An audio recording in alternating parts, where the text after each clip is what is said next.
Hello students. Class 10th में हम लोग हेल्थ एंड फिजिकल एजुकेशन में चैप्टर नंबर 3 हमने स्टार्ट कर रखे हैं अपना इम्पोर्टेंस ऑफ इंटरनेशनल हेल्थ। इसमें हम अब तक बढ़ चुके हैं कि इंटरनेशनल हेल्थ कितनी ज़रूरी है हम लोगों के लिए। क्वारंटाइन क्या होता है, क्वारंटाइन टाइम पीरियड कब कब लागू किया गया था। 14th सेंचुरी में जब प्लेग आया था, पेंडेमिक, उसके लिए लागू किया गया था। अब कोविड-19 में भी आप क्वारंटाइन का पता चल रहा है आपको कि क्या होता है क्वारंटाइन। ठीक है।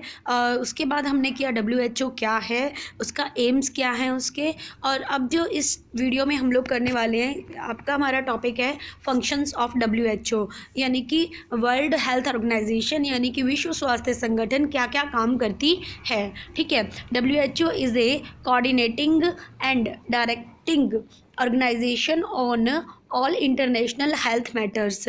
WHO जो है वो सभी इंटरनेशनल हेल्थ मैटर्स के को एक तरह से आप ये कह सकते हो कि उनके बीच में कोऑर्डिनेट करती है। ठीक है, कि किस किस तरह से it identifies serious health problems and devise collective strategies and programmes to achieve the objects. The main area of its functioning are. WHO अब कोविड के टाइम में ही अगर आप देखते हो तो WHO ने जैसे ही कोविड स्टार्ट हुआ था टाइम से गाइडलाइंस देनी स्टार्ट कर दी थी, किस टाइप के मास्क पहनने चाहिए, किस तरह का डिस्टेंस बना कर रखना चाहिए। ठीक है। किस तरह का खाना आपको खाना है, थोड़ा सा उस टाइप की भी गाइडलाइन दी थी। तो WHO किसी भी तरह की अगर वर्ल्ड लेवल पे कोई प्रॉब्लम आ रही है तो उससे निपटने के लिए टाइम से स्ट्रेटजीज बनाता रहता है, नई नई वैक्सीनेशन को खोज रहा है। तो इस तरह के काम WHO करता है। लेकिन मेन और कौन कौन से फंक्शंस करता है उसके बारे में हम आगे पढ़ रहे हैं। सबसे पहला इन्होंने दिया है prevention and control of certain disease. कई तरह की डिजीज़ होती हैं जिनसे प्रिवेंशन भी करता है यानी बचाता भी है और उन पे कंट्रोल भी करता है। जैसे कि WHO ने इंटरनेशनल इम्पोर्टेंस में जो कुछ कम्युनिकेबल डिजीज़ होती हैं, कुछ नॉन कम्युनिकेबल डिजीज़ होती हैं। ठीक है। अब जैसे कैंसर है, एड्स है और हेरिडिटी जो ग्रोथ से रिलेटेड प्रॉब्लम्स है, उन सब की जानकारी पहले ही लेकर और उसके बाद क्या करना शुरू कर दिया, लोगों तक पहुंचाना शुरू कर दिया। यानी कि उन सब के विषय में कैंसर कितने कितने टाइप्स के होते हैं, एड्स क्या है, कैसे बचा जा सकता है, या हेरिडिटी जो आप कह सकते हो कि हेरिडिटी जो डिसऑर्डर्स होते हैं उनसे किस तरह से बचा जा सकता है, या काउंसलिंग की जाती है उस टाइप से। ठीक है। तो इस तरह की जो चीज़ें हैं वो WHO पहले ही उनके बारे में इंफॉर्मेशन ले लेता है और फिर लोगों तक उनकी जानकारी स्प्रेड करता है ताकि लोग जो हैं वो उससे उस पर कंट्रोल कर सके, उस पर फाइट कर सके उसके अगेंस्ट। ठीक है। अच्छा, और क्या करता है WHO? It is also assist in the immunisation programme against some common disease like polio etcetera. और WHO के थ्रू ही जो वैक्सीनेशन का प्रोग्राम अपने इंडिया में भी चलता है, पोलियो की डोज दी जाती है, बूस्टर दी जाती है, BCG के इंजेक्शन्स लगाए जाते हैं। ठीक है। मिसल्स के लगाए जाते हैं। तो ये सब जो इम्यूनेशन प्रोग्राम चलाए जा रहे हैं ये WHO की गाइडलाइन से चलाए जा रहे हैं ताकि जो कॉमन डिजीज़ होती थी पोलियो वगैरह वो अभी नहीं है। देखो भारत में काफ़ी हद तक ये कंट्रोल कर लिया गया है। ठीक है।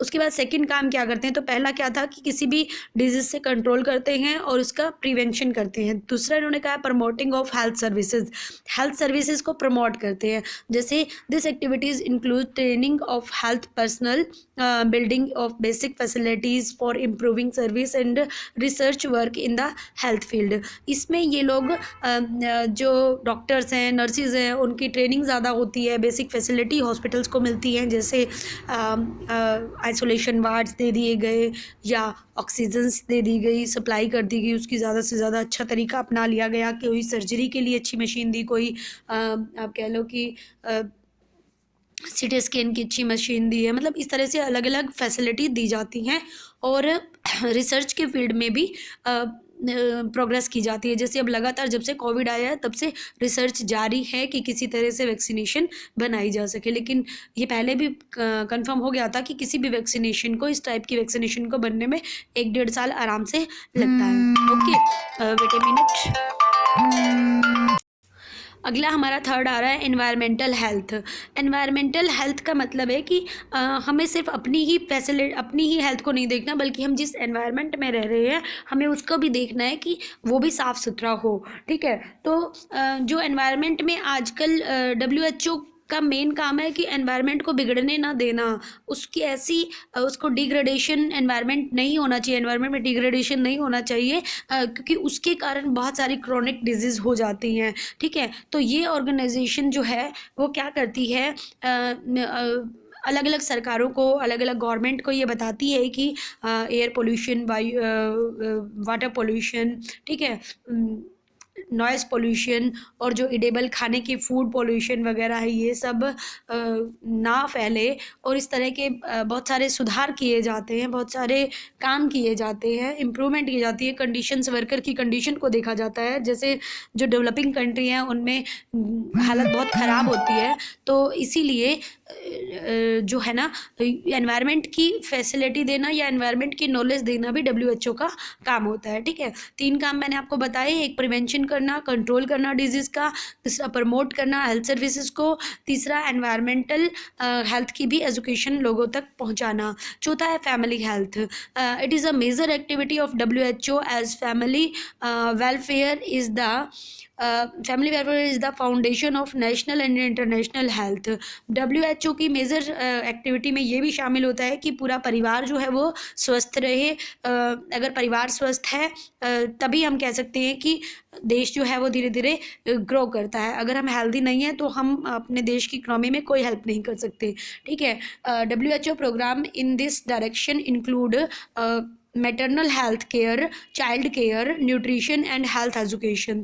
तो WHO हेल्थी, आप कह सकते हो कि हेल्दी रखने के लिए क्या क्या करता है फैमिली को, वो मैटरनल हेल्थ करता है, यानी कि जो बेबी प्रेग्नेंट लेडी हैं उनकी हेल्थ के ऊपर ज़्यादा ध्यान दिया जाता है। आप गांव वगैरह में देखते हैं आशा वर्कर्स होती हैं, टाइम टू टाइम उन्हें आयरन, फॉलिक एसिड वगैरह दी जाती हैं, और जो बच्चे पैदा होते हैं उनके ऊपर भी बहुत ध्यान दिया जाता है। PHC वगैरह खुली हुई हैं, टाइमली उनका जो है उनका वेट चेक करना, उनको वैक्सीनेशन लगवाना, ये सब आजकल बहुत अच्छे से हो रहा है अपने नॉर्दर्न इंडिया में तो खासकर, ठीक है। उसके बाद एक और उन्होंने कहा है कि हेल्थ एजुकेशन देना। देखो, अब जब आप फिजिकल एजुकेशन पढ़ रहे हो, इट मीन्स आप हेल्थ एजुकेशन ले रहे हो, आपको पता चल रहा है कि हेल्थ हमारे लिए कितनी इम्पोर्टेंट है, ठीक है। उसके बाद जो नेक्स्ट वर्क होता है 5th वाला, हेल्थ डाटा, ठीक है, कलेक्टिंग द स्टैटिस। अब WHO का ही काम है कि स्टैटिक्स के हिसाब से, गणना के हिसाब से ये देखें कि कितनी तो जन्म दर है, यानी बर्थ रेट क्या है, डेथ रेट क्या है, मॉर्टेलिटी क्या है, ठीक है। और ये सब चीज़ें देखना और इन सब चीज़ों का ये सब डाटा इकट्ठा करना, ये सब WHO का ही काम है, ओके। उसके बाद है हेल्थ इन्फॉर्मेशन। हेल्थ इन्फॉर्मेशन का मतलब है कि WHO जो है वो सभी तरह की समस्याओं का, आप कह सकते हो कि उसकी इन्फॉर्मेशन देनी पड़ती है। अगर किसी भी तरह की प्रॉब्लम किसी पर्टिकुलर एरिया में, पर्टिकुलर कंट्री में आ गई है तो उसकी इन्फॉर्मेशन WHO के पास रहती है। जैसे जो चिकनगुनिया, आपने एक बीमारी सुनी होंगी, वो चिकनगुनिया जो वायरस था वो पहले सदर्न इंडिया में ज़्यादा रहता था, साउथ में बहुत ज़्यादा होता था। अब पिछले कुछ सालों से ये नॉर्थ में भी फैलने लगा, क्योंकि लोगों का ट्रांसमिशन होता रहता है ना, लोग एक जगह से दूसरे जगह पे जाते रहते हैं, तो बीमारियां भी इसी तरह से उनके साथ जाती हैं, ठीक है। उसके बाद लास्ट इसमें आ रहा है कि मेडिकल रिसर्च, ठीक है। It helps in research work by giving grant to research workers and institutes engaged in research in the field of health. Diseases like malaria, leprosy, AIDS and TB are special target for this research. वो कह रहे हैं कि जो मतलब medical में जो research हो रही है ना, उस फील्ड में भी WHO अपना काम करता रहता है लगातार। उसकी ऑर्गेनाइजेशन जो है ना मदद करती है फाइनेंशियली भी, कि कई तरह की बीमारी लोगों में ना फैलें, जैसे मलेरिया है, लेप्रोसी भी एक मैंने कहा था कि एक तरह से स्किन की डिजीज़ होती है, एड्स है, ठीक है, और ट्यूबरक्लोसिस है। ये सब ऐसी तरह की बीमारी हैं जो अगर हम चाहें तो लोगों में ना फैलें, ठीक है। और इसके लिए क्या किया गया है, 6 6 बड़े बड़े WHO ने रीजनल ऑर्गेनाइजेशन बनाई हैं WHO ने, ठीक है। वो कौन कौन सी हैं? एक है अमेरिकन रीजन, जो अमेरिका के एरिया को देखता है कि किस तरह की डिजीज़ वहाँ पे है, पेंडेमिक है, पेंडेमिक है, किस तरह की फैली हुई हैं। जिसका हेडक्वार्टर वाशिंगटन DC में है, ठीक है। दूसरा यूरोप में है, जिसका हेडक्वार्टर कोपेनगन में है, डेनमार्क में, ठीक है। कोपेनगन में है, डेनमार्क में। तीसरा है ईस्टर्न मेडिटेरियन रीजन, ठीक है। इसका हेडक्वार्टर अलेक्जेंड्रिया इजिप्ट में है। चौथा है वेस्टर्न पैसिफिक रीजन, जिसका हेडक्वार्टर मनीला फिलिपाइन में है। ओके। पांचवा है साउथ ईस्ट एशियन रीजन, जिसका हेडक्वार्टर न्यू दिल्ली इंडिया में है। इंडिया में भी कहाँ? इंद्रप्रस्थ में था शायद, ठीक है। अफ्रीका रीजन है, उसके बाद अफ्रीका रीजन का कहाँ पे है? ब्राज़ील है, कांगो में है, ठीक है। ये कुछ ऐसी जगह बनाई गई हैं WHO के थ्रू जहाँ पे आप ये कह सकते हो कि मतलब जिससे कि पूरे वर्ल्ड के जो भी देश शामिल हैं WHO में, जो अपना फंड डालते हैं WHO में, उनकी हेल्प के लिए, उनको आगे से आगे इन्फॉर्मेशन देने के लिए ये हेडक्वार्टर्स बनाए गए हैं। ओके। आई थिंक ये आपका क्लियर हो गया। नेक्स्ट वीडियो में हम लोग करने वाले हैं कि यूनिसेफ क्या होता है। यूनिसेफ यानी कि United Nation International Children's Emergency Fund, UNICEF भी बोल देते हैं उसकी शॉर्ट फॉर्म को। वो हम नेक्स्ट वीडियो में करने वाले हैं, ठीक है। Till then, thank you.